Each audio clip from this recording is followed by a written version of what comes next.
Arkadaşlar, daha başka gelecek olan kimse var mı? Beklerken ufaktan bir giriş yapalım isterseniz. Bu sayede bu eğitimimizde olmuştur. Büyük bir kısmınızın okulunuzda yeni öğrenci olduğunuzu biliyorum. Bu etkinliğimiz aslında Güzel Sanatlar Fakültemizi düzenli aralıklarla gerçekleştiriyor olduğumuz Fine Talks etkinliği. Son derece güzel ve keyifli bir etkinliktir. Alay Köprüsü'ne taşınana kadar çok daha sık aralıklarla yapıyorduk. Buraya yerleşme, taşınma süreçleri açıklama edildi. Ancak tekrardan bu etkinliğimizle birlikte bir başlangıç sağlamış oluyoruz ve bu etkinlik içinde son derece değerli bir misafirle başlangıç yapıyoruz. Kısaca kendisiyle alakalı ben sizlere bilgi vereceğim. Bunun değerli iş hayatıyla ilgili bağlantı sahibi olmaktan tutun ve kendi alanınızla alakalı, vizyonunuzun açılması açısından son derece yararlı etkinliklerdir. Aslında bunların benzerleri dünya çapında TED Talks adı altında yapılıyor. Sizlere de tavsiye ederim. Arasında YouTube'dan ya da online olarak bakabilirsiniz.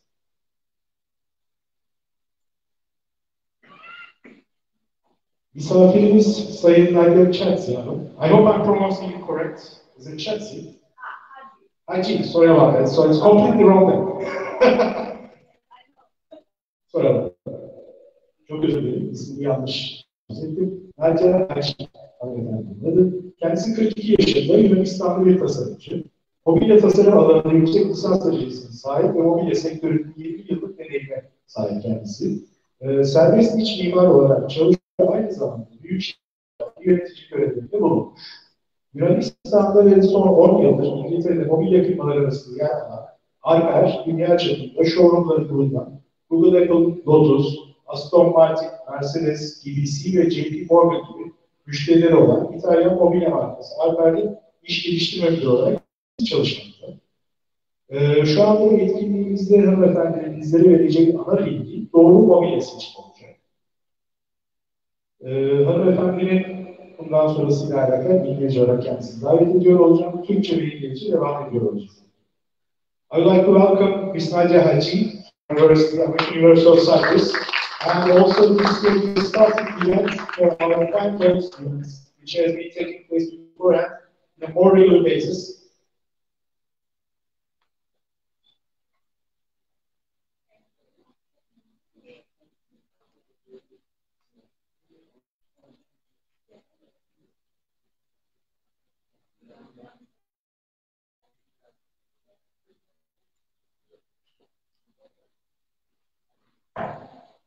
Hello, how I sound here. Thank you all for coming here, first of all. I'm very happy to be here and join you this first Fine Talk here. Herkese teşekkür ediyorum kendisi. Bu sene gerçekleşmekte olan ilk Fine Talk etkinliği için burada olmaktan kendisi son derece memnun. I've already heard my introduction. I've been in furniture designs I get paid, and I dedicated my whole career in furniture, 20 years now, and I'm still learning every day. This journey never ends. Currently, I'm a business development manager in an Italian furniture brand, as already mentioned in my introduction.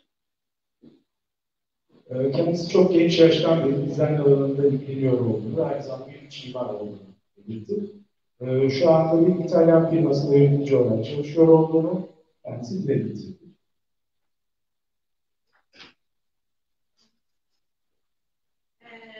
Designing the interior space is equally important as designing the building itself.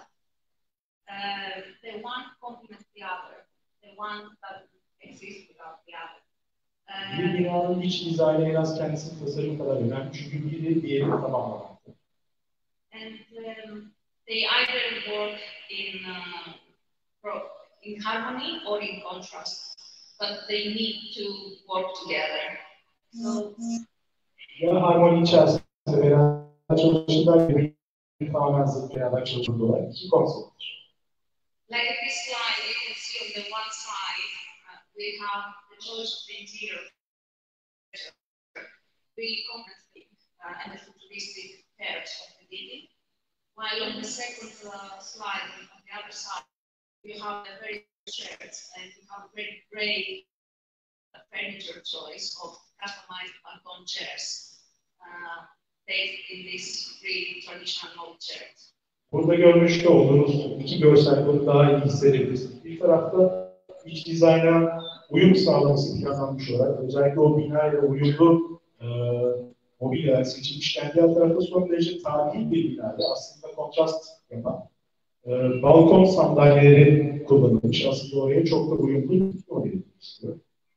So yes, in many cases the big architecture defines the interior, or in others it can be the exact opposite, and it can work and embrace. Actually, the interior can embrace the architecture of buildings.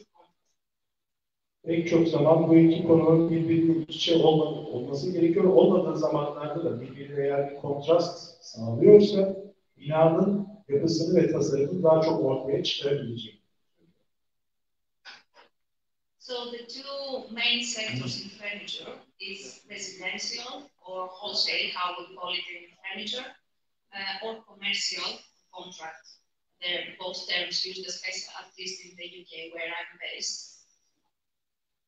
Mobilyada iki ana sektör şunlardır. Konut veya toptan satış olarak adlandırdığımız ticari veya sözleşmeli tasarım.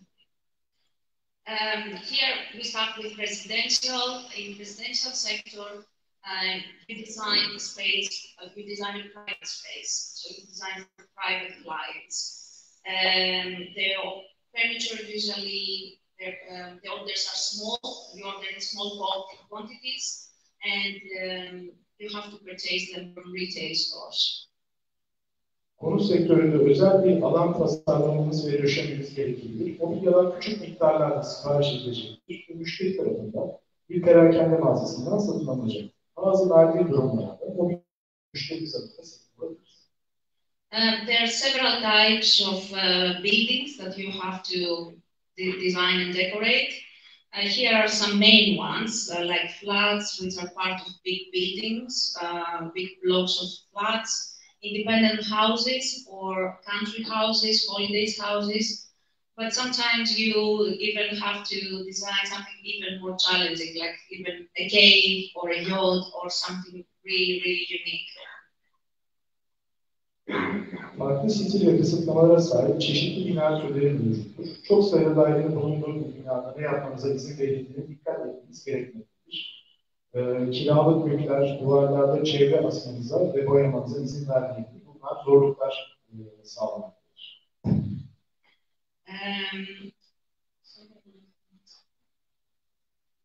In residential, you have the design process in residential. It's quite linear, let's say. It's not too complicated.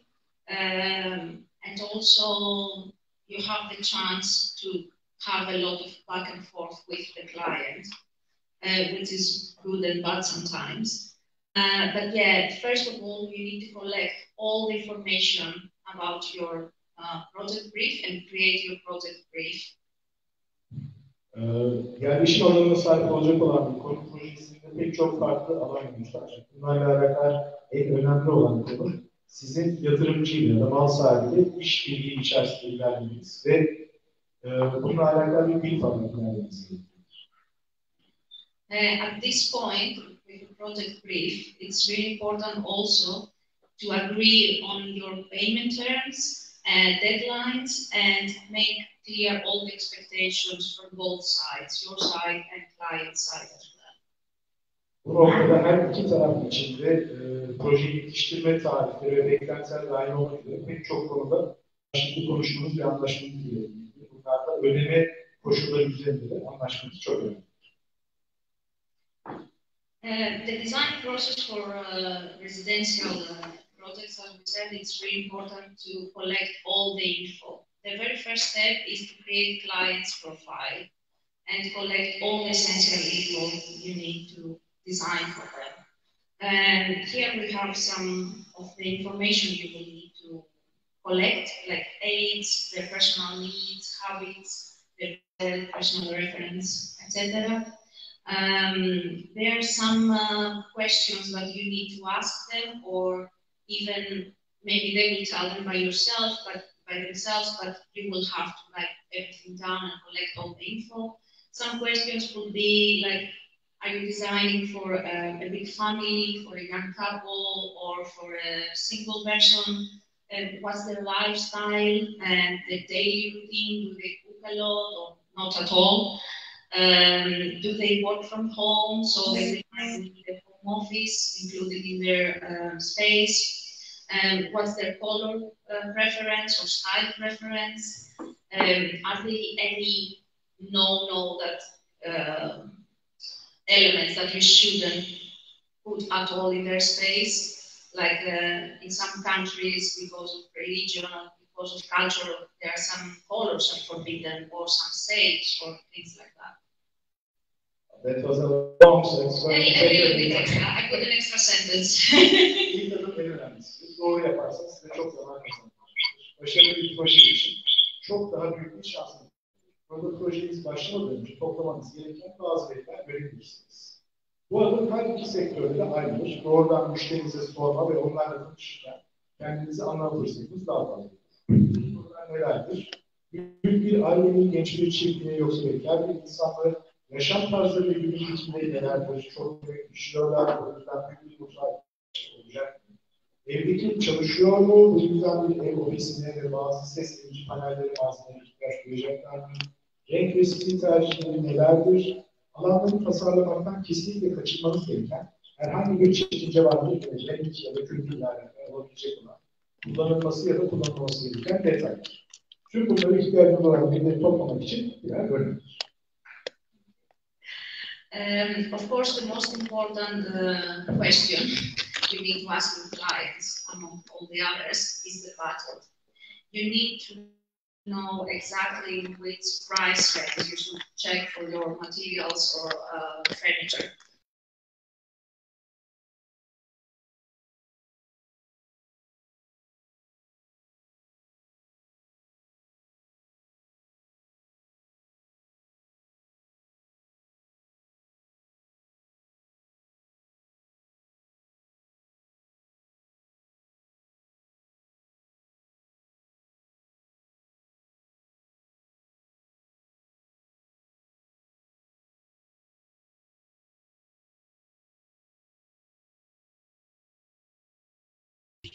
Mobilya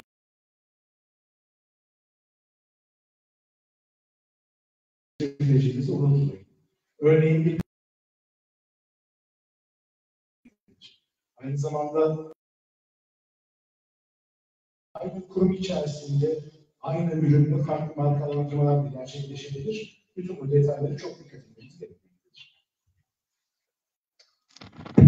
Here we have some of the most popular interior design styles.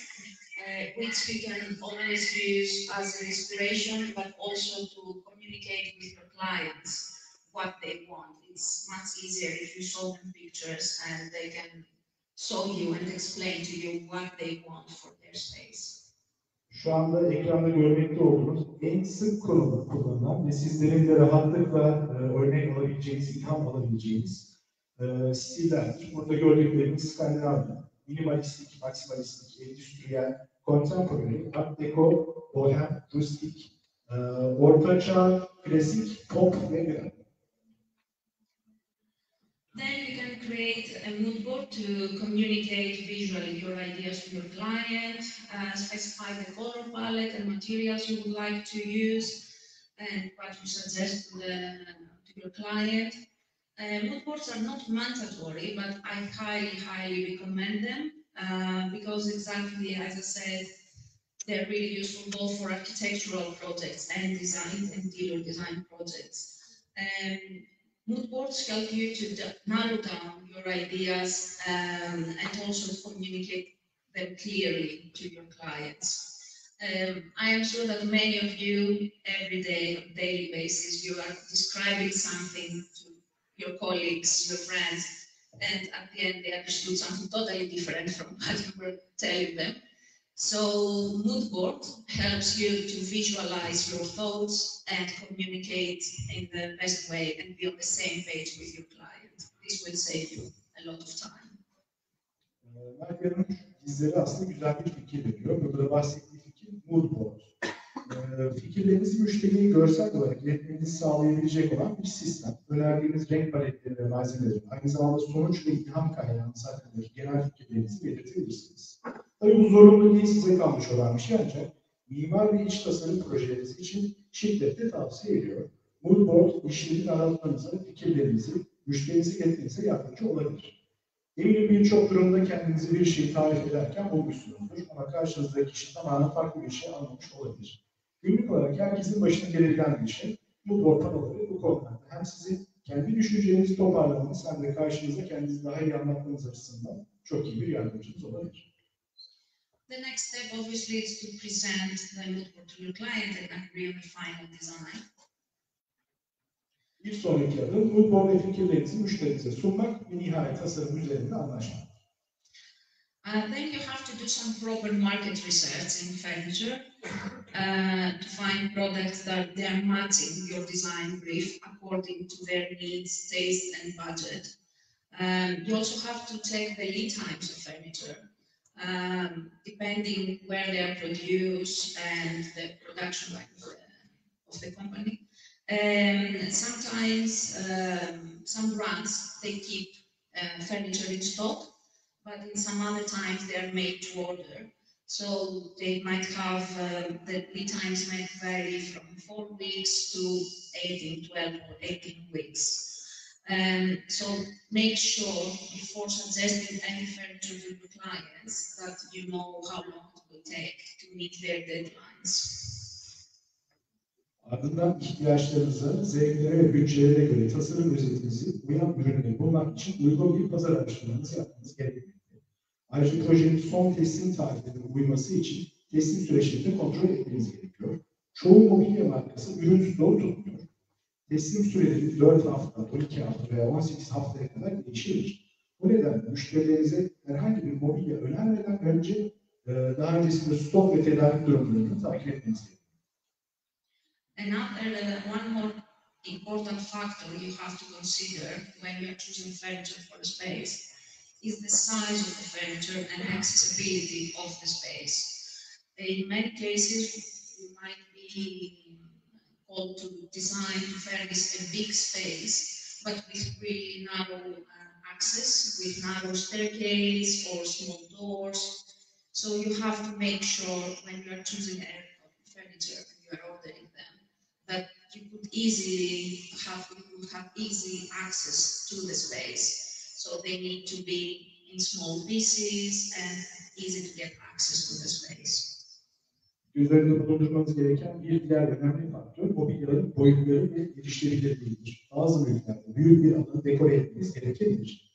Erişim dar bir merdiven yapılır. Bu durumlarda seçtiğiniz mobilyaları her bir modülün boyutuna ve odaya nasıl teslim edileceğini ve kurulacağını kontrol etmeniz gerekmektedir.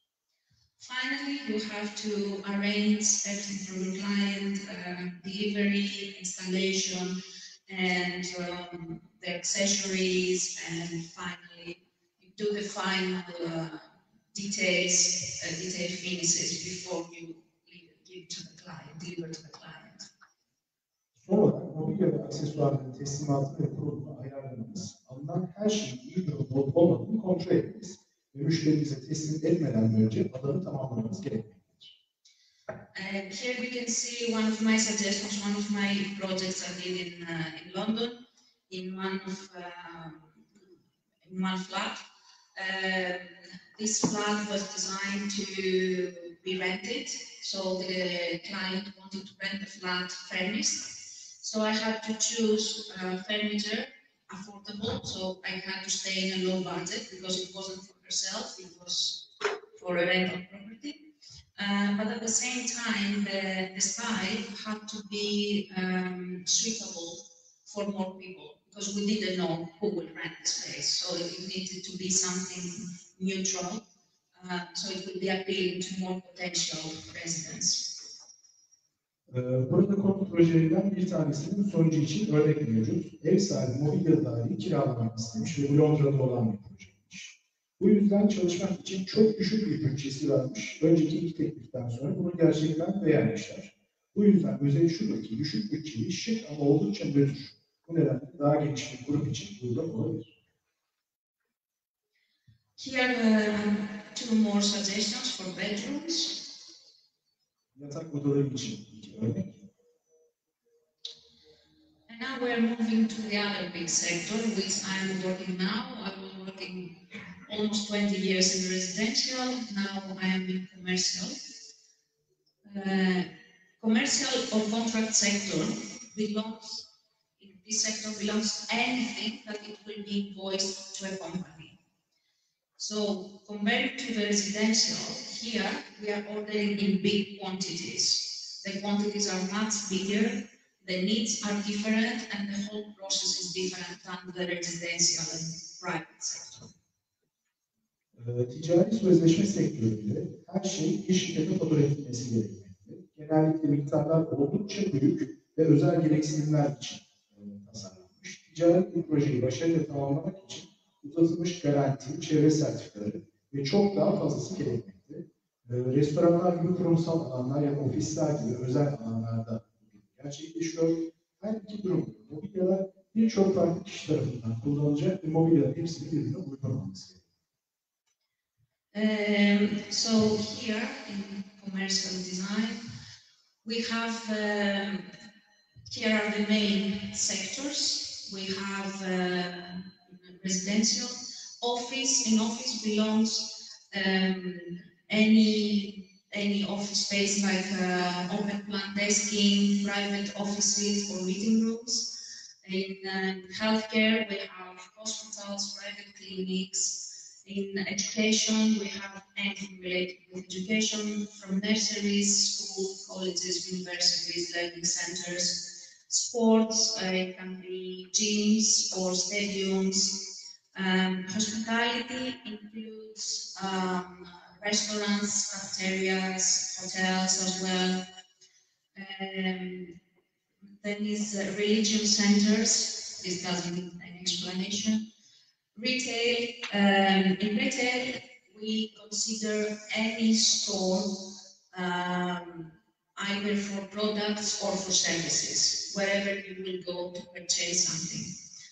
Culture is about museums, galleries, and theaters, and transportation is about airports, train and bus stations, etc.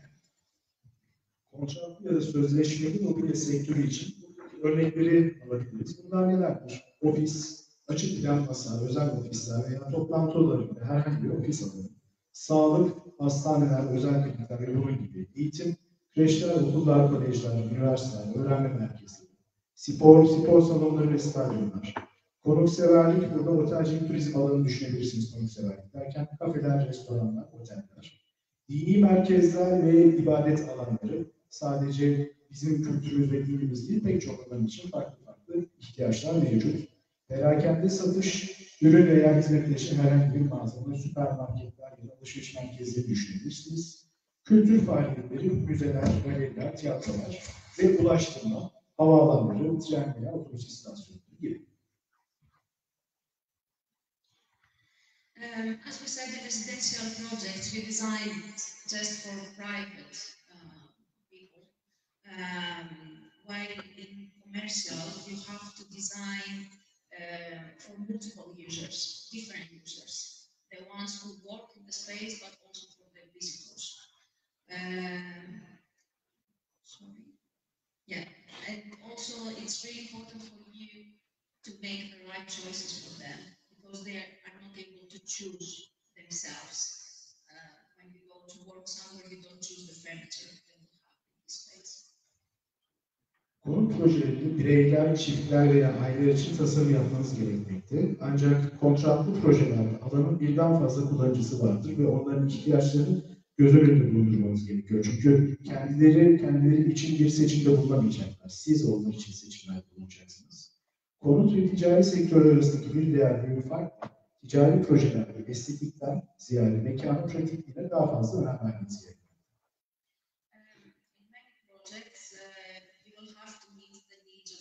Multiple users and totally different body types and preferences as well.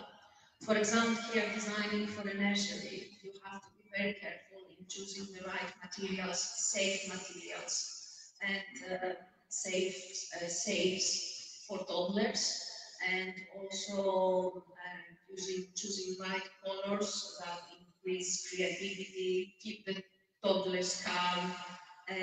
But also a space and furniture that will allow to the workers there to work efficiently with the space.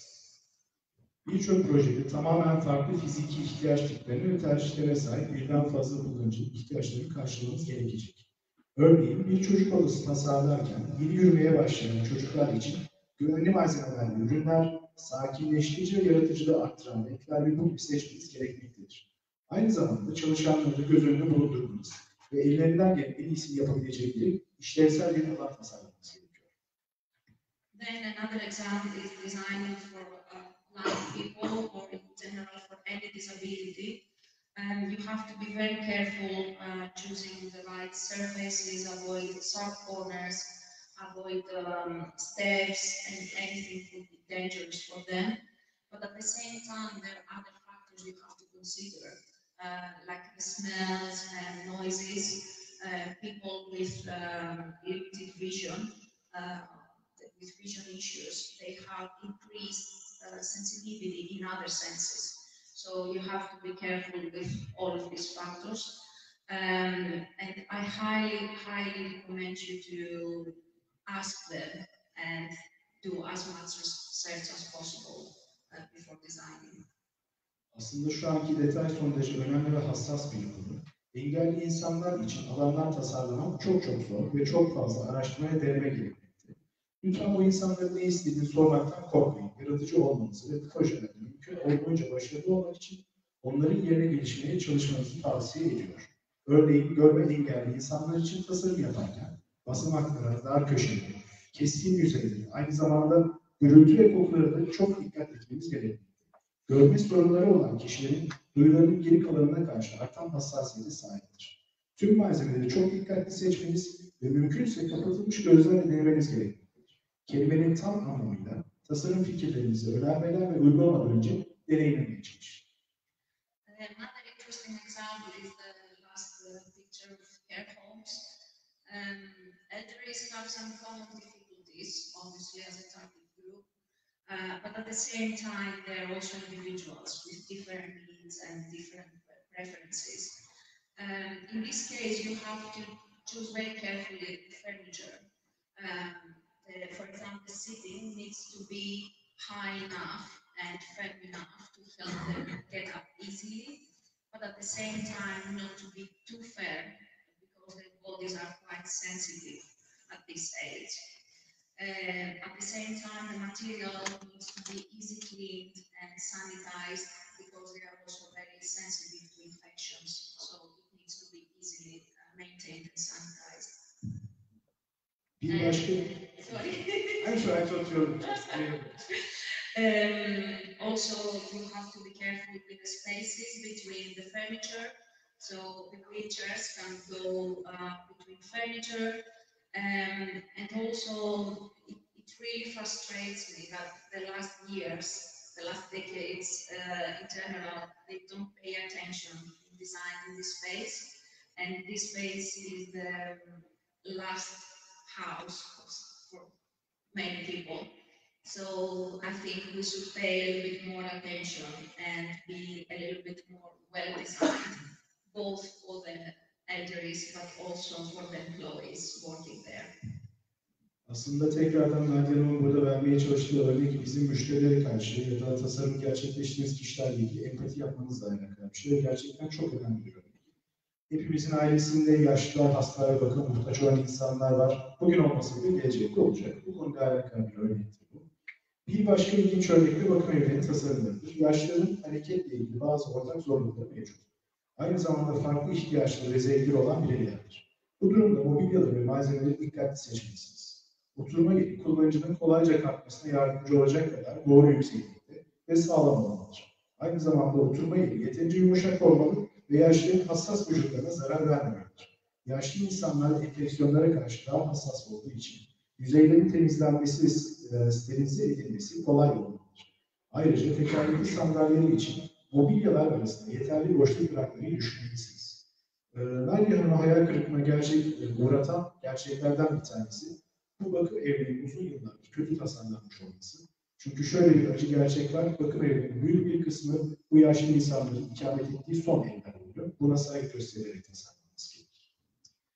There are many companies producing specific furniture for all these target groups.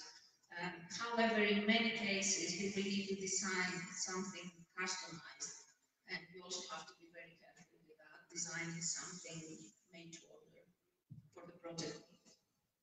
Belirli hedef kitler için mobilya üreten birçok firma mevcut. Ancak bir projenin çoğunda projenin ihtiyaçlarını karşılamak için bazı özel mobilyaların tasarlanması gerekmektedir. Onun gibi özel firmaları bilmeniz gerekiyor. Here is the design process. FF&E is the acronym for furniture, fixtures and equipment. Is the term that we mainly use in the UK about this sector. So FF&E includes, the term FF&E includes everything, any easily removable object of the space, apart from the sellable products. So not the stock of the products, but anything else, all the equipment. In commercial projects, again, we will have to collect as many data as possible. And here is the process. We first have design and schematic layout of the space with the furniture in, gather specification data, present FF&E to the client, procurement, confirm delivery and condition status, installation and punch list, and finally the client handover with the finalized project.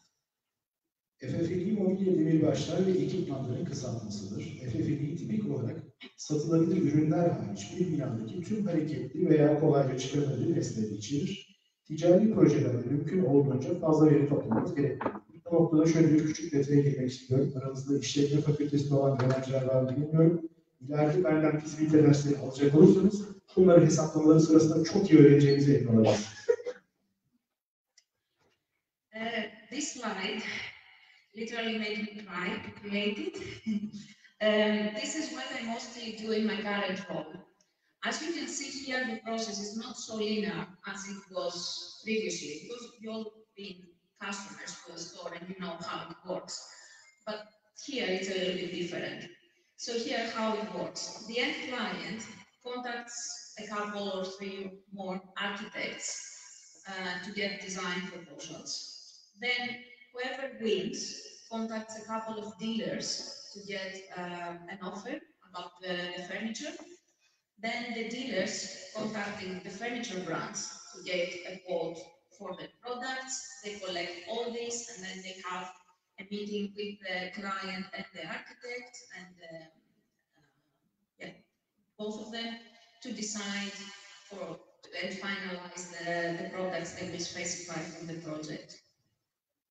FF'nin süreciyle alakalı şematik buradaki gibidir. Az önce söylediğimiz gibi mobilya, demirbaşlar ve ekipmanların tedariği konusu. Şematik düzeni tasarlanır, spesifikasyon verilir, toparlanır, FF'nin müşteriye sunulur, tedarik ürünlerin sipariş süreci başlar, teslimat ve durumlar onaylanır, kurulum ve zımba listesi gerçekleştirilir. Daha sonrasında müşteriye devir teslim sağlanır.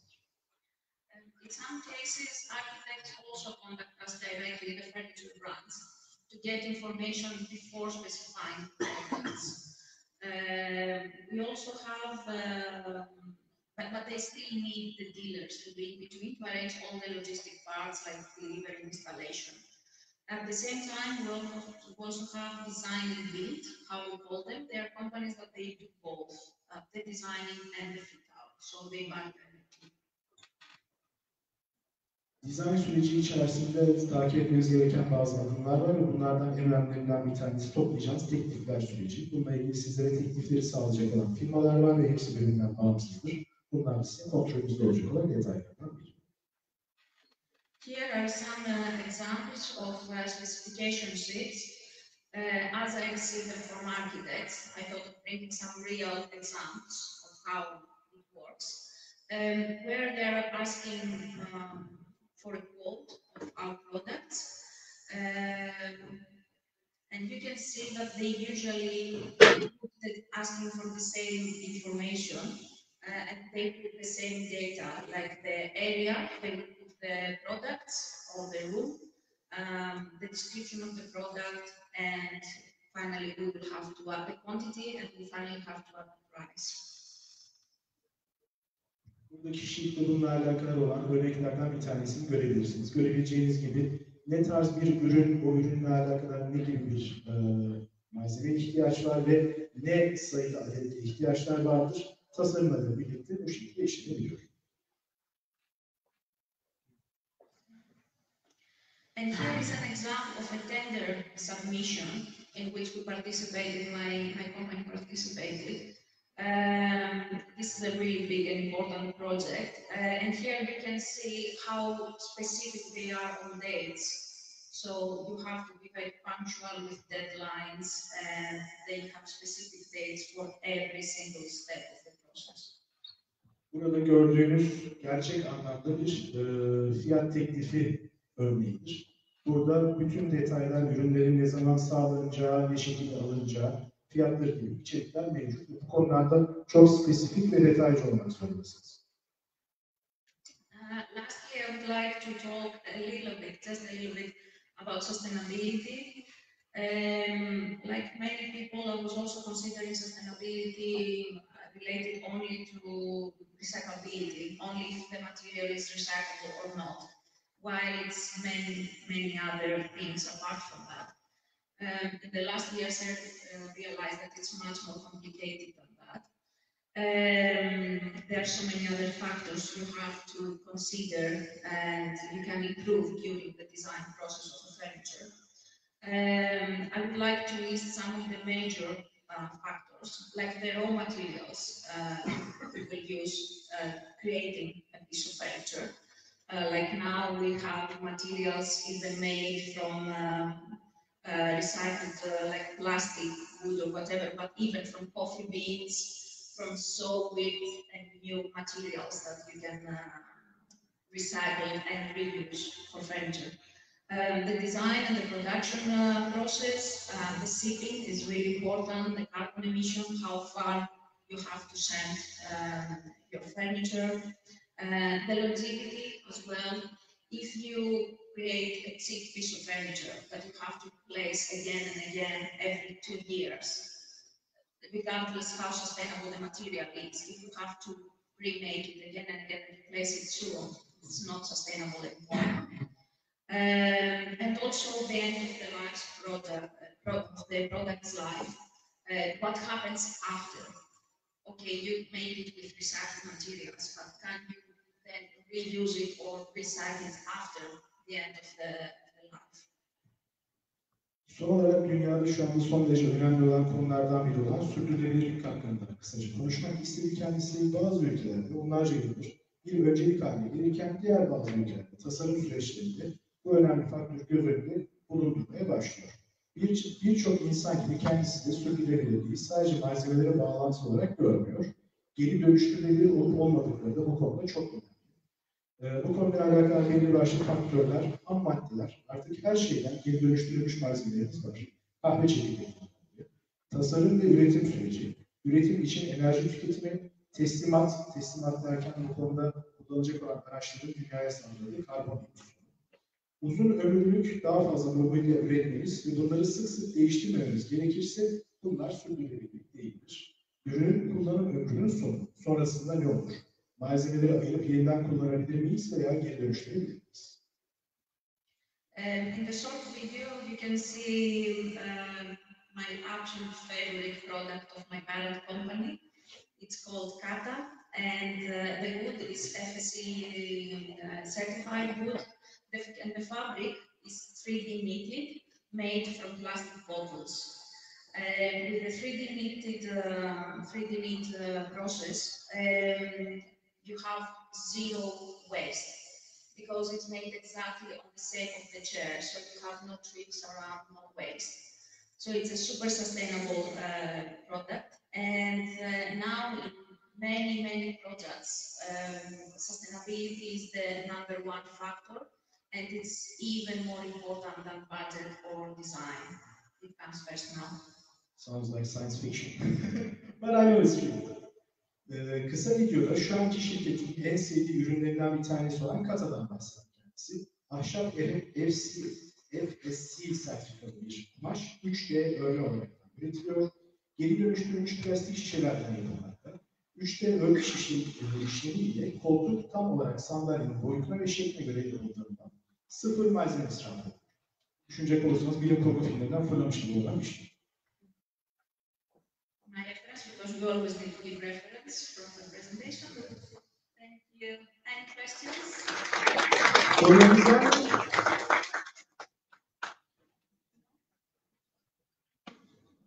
No questions. Easy.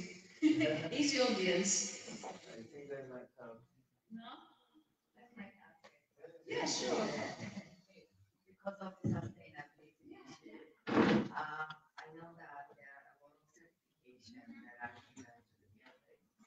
Is the furniture or other materials used to decorate the building are part of the green building certification? Is that sort of supporting the degree of the certification? Absolutely, and we have this very often, like with my current role, that we are giving big offices, big buildings. To get the green label, also furniture need to meet some criteria, so it's really important. And each country, it has their own regulations, obviously, like US or UK, they have totally different regulations. But all the furniture need to have some certificates, and also depending on the use. For example, if it's for residential use, they have different certificates because, for example, they are exposed in different dangers from fire certificates and stuff. And they, in the public sector, they are exposed in totally different dangers, in different use. So there are different certificates. But also there are a lot of certificates regarding sustainability. And now we have this request quite often from the designers. All furniture need to meet some criteria to specify them for the project. So if you don't meet this criteria, they don't specify them for the projects at all. Başka sorusu var mı? Evet, aslında tercüme kısmı gerekebilir. Belki tam hakim olamayan arkadaşlarımız için söyleyeyim. Hocamızın sorduğu şey, yapılan ürünlerle alakalı sertifikasyon süreçleri ne şekildedir diye ve günümüzde pek çok firma kendi ihtiyaçları, politikaları ya da üyesi oldukları kurumlar, kuruluşlar doğrultusunda özel bazı sertifikalar istemektedir. Sizin tasarımlarınız ya da süreçleriniz ne kadar iyi olursa olsun bu kriterlere yer sağlayamıyorsanız başarısız olabiliyorsunuz. O yüzden bunların ne kadar hassas ve önemli olduğundan bahsettim.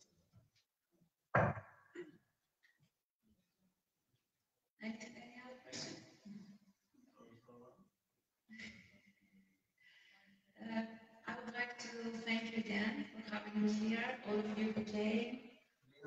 You come, of course, of course. I will speak in Turkish and then maybe Yeah. they can translate. Öğrencilerimizin bir stand projesi var. Onlar için soruyor.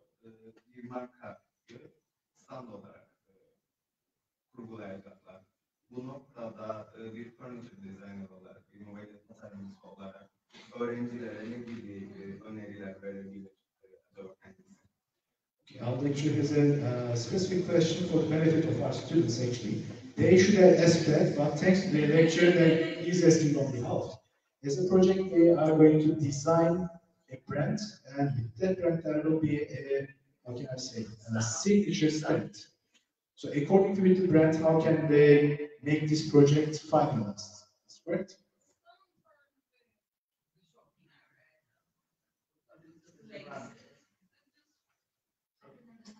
So they're gonna create a stand, pop-up stand, and they're selecting a specific stand for this. Which kind of factors are important to show the brand's identity while they're designing this stand as a furniture designer perspective? Obviously, they need, as you said, the word brand is really, really important.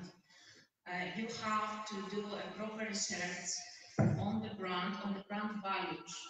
So if the brand is focusing on sustainability, obviously you will have to choose sustainable materials. If the brand is, I don't know, a very luxury Arabic brand, you have to make the stand on gold and sign. You know, so it depends where the brand stands, with the values of the brand, the style, and also the last factor, really, really important, is the target group. Which is the audience, which is the market? Is this brand focusing on young people? You will have to choose modern materials, colors, and shapes. Is it focusing to older people? You have to go in something more safe, choices of materials and colors and shapes. So the three factors you have to focus is the brand ID and values, the space, of course, where it will be placed, where it will be located, because the space also is a big factor, the weather conditions, the environment, and lastly, the target. Bu konuyla alakalı gerçekleştireceğiniz projede aslında çok önemli birkaç tane detay var. Bunlardan birincisi markanın ne olduğu ve markanın neyi temsil ettiği, markanın kendi değerleri ve algısıyla alakalı. Bu marka kendisine kurumsal kültür olarak sürdürülebilirliği ya da lüks hayatını ya da neyi simgeliyor? Bu birincisi. İkincisi sizin target, hedef kitlenizin kim olduğu, hedef kitlenize yönelik olarak da bu projenin şekli ve içeriği değişecektir. Aynı zamanda nerede ve ne şekilde yapılacağı. Mesela açık alanda mı yapılacak, kapalı alanda mı yapılacak, hava koşullarının bir önemi olacak gibi detaylar mevcut. Uzun lafın kısası, öncelikli olarak markanın ne olduğu ve markanın değerleri neler olduğu belirlenmesi gerekiyor ki buna göre projenin kalan kısmı uyumlu olur. That's all from me. Thank you again. I would like to thank Mr. Rorat for inviting me at the American University, and Jean for the translation. Sorry if I made it hard for you. No worries, that's fine. Highlight for the translation. And also, if later you come up with any questions or you remember of something you would like to ask, you can contact Mr. Oratz, and we can maybe have a follow-up online Q&A if you need to, if you have any further questions later during processing your design projects. And in closing, I would like to remind you that all professions are really valuable and important, but you chosen one of the most important ones. So you have to, not only you are going to preserve and rebuild the past, buildings from the past and spaces from the past, but most importantly, you are saving and designing the future. So you have to be very careful and conscious about it, and proud, of course. Nadia Hanım sizlere ve okulumuza çok teşekkür ediyor. Bu konuyla alakalı özellikle Ediz Hocama, Halil Hocam, diğer hocalarımıza da çok teşekkür ediyor. Ve aynı zamanda her iş alanının ve her profesyonelliğin değerli olduğunu, ancak sizlerin bu alanda çok değerli bir profesyonellik seçmiş olduğunuzu belirtmek istiyor. Çünkü sizler hem aynı zamanda geleceği ya da gelecek alanları dizayn edeceğiniz gibi mevcut değerli olan tarihi de tekrardan koruyup yeri geldiğinde öne çıkaracak şekilde dizayn ediyor olacaksınız. Bu açıdan son derece değerli bir alandasınız. Thank you. I would like to thank you very much for being with us, and I would like to invite our vice rector to present you on all this aspect.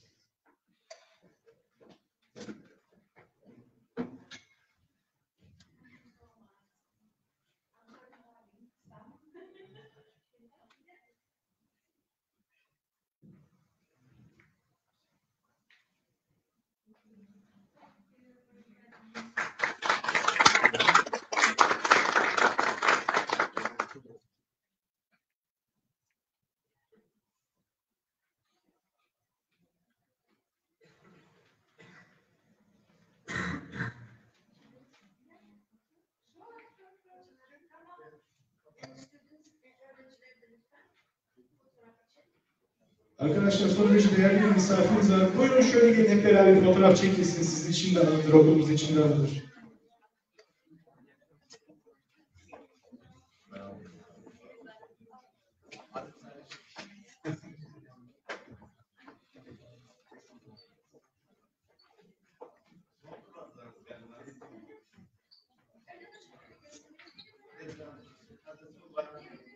Arkadaşlar bir kısım da şuraya geçebilir.